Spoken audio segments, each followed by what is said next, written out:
আঘোণৰ সোণগুটি চপোৱাৰ সময়ত ডিব্ৰুগড় জমিৰা পথাৰত সমস্যাত পৰিছে কৃষকসকল। চৌদিশে গড় লৈ উঠা উদ্যোগৰ বাবে বছৰৰ 12 মাহে পানীত ডুবি থাকে কৃষি পথাৰ। বোকা পানী ফালি বাৰিষাৰ সময়ৰ দৰেই পথাৰৰ ধান ভঁৰাললৈ নিবলগীয়া হৈছে কৃষকসকলে। অহৰ্নিশে পানী জমা হৈ থকাৰ ফলত বিনষ্ট হৈছে বহু কৃষকৰ পকা ধান। এনেদৰে উদ্যোগসৃষ্ট সমস্যাৰ শীঘ্ৰেই প্ৰতিৰোধৰ বাবে প্ৰশাসনক দাবী জনাইছে স্থানীয় ৰাইজে।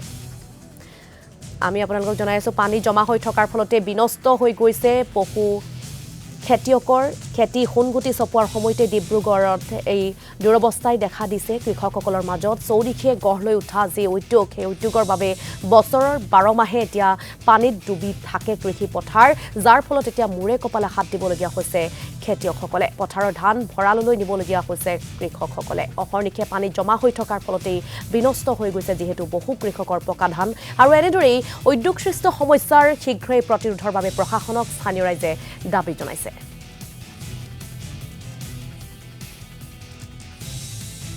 হয়, এতিয়া আঘোণৰ বতৰ আৰু আঘোণৰ বতৰত প্ৰায় দেখা যায় খৰালি। কিন্তু এই খৰালি বতৰতো একাঠু বোকাত ধান কঢ়িয়াবলগীয়া হৈছে ইয়াৰ কৃষক ৰাইজে। ডিব্ৰুগড়ৰ লৰুৱা মৌজাৰ জামিৰা পথাৰত এতিয়া কৃষক ৰাইজে একাঠু বোকা পানীৰ মাজতে ধান কঢ়িয়াবলগীয়া হৈছে। ইয়াৰে স্থানীয় লোকসকল আছে, মই তেখেতলোকৰ পৰা মই জানিবলৈ চেষ্টা কৰিম আচলতে কিয় এই সমস্যাৰ সন্মুখীন হ'বলগীয়া হৈছে। হয়, আমি আপোনালোকে দেখিছে যে এই আঘোণৰ বতৰত গাঁৱৰ খেতিয়ক ৰাইজ সোণগুটি চপোৱাত ব্যস্ত। এতিয়া আমি পূৰ্বতে আমি এই জামিৰা পথাৰখনত আমি লৰুৱা মৌজাৰ অন্তৰ্গত জামিৰা পথাৰখন ইমান বোকা পানীৰ মাজতে আমি ধান কেতিয়াও কঢ়িয়া নাছিলোঁ। আমি সৰুৰে পৰাই খেতি পথাৰত জড়িত। এখন পথাৰত আমি সৰুৰে পৰা আমি খুব ধেমালি ধুমুলা কৰি আমি আঘোণ মাহত আমি আহোঁ ধান কঢ়িয়াবৰ কাৰণে ধান দিব আহোঁ।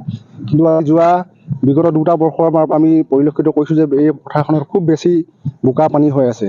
ইয়াৰ মূলতে কাৰণটো আমি ভাবিছোঁ যে এই জামিৰা পথাৰখনত যেতিয়াৰ পৰা 52 নং যিটো ৰাষ্ট্ৰীয় ঘাইপথ বগীবিল দলঙৰ ওপৰেদি পাৰ হৈ গৈছে, এই দলংখন নিৰ্মাণ হোৱাৰ পাছৰে পৰা যেতিয়া 52 নং ৰাষ্ট্ৰীয় ঘাইপথটো হৈ গ'ল, তাৰ ঠিক পিছতে বিভিন্ন ধৰণৰ ইয়াত উদ্যোগ গঢ় লৈ উঠিছে। এই ৰাস্তাৰ কাষতে আপোনাৰ পেট্ৰল পাম্পৰ পৰা আদি কৰি কোনোবাই নাৰ্ছিং হোম বনাইছে উদ্যোগপতি হ'লে, কোনোবাই গুদাম বনাইছে, কোনোবাই কিবা বনাইছে, এনেকৈ ধৰক বিভিন্ন ধৰণৰ ইণ্ডাষ্ট্ৰি গঢ় লৈ উঠিছে। ফলস্বৰূপে কি হৈছে, আপোনাৰ যিটো সাধাৰণতে যিখিনি পানী চলাচল হ'ব লাগে সেই পানীবিলাক ৰৈ গৈছে। সেই ৰৈ যোৱাৰ কাৰণতে ইয়াত এটা সামান্য এটা নলা আছে, যিটো আমাৰ লৰুৱা পথাৰৰ মাজেদি গৈছে এটা জান এটা আছে। সেই জানিটো যিমান সংখ্যক পানী টানিব লাগে সিমানখিনি সংখ্যক পানী টানিব পৰা নাই।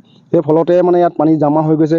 আৰু তাৰ মূল কাৰণ কি, তাৰ সেই যিখিনি ফল, সেই ফলখিনি সাধাৰণতে খেতিয়ক চলা ৰাইজে ভোগ কৰিবলগীয়া হৈছে। আপোনালোকে নিজে দেখিছে যে আমি একাঠু বোকাত এতিয়া আমি ডাঙৰি কঢ়িয়াবলগীয়া হৈছে।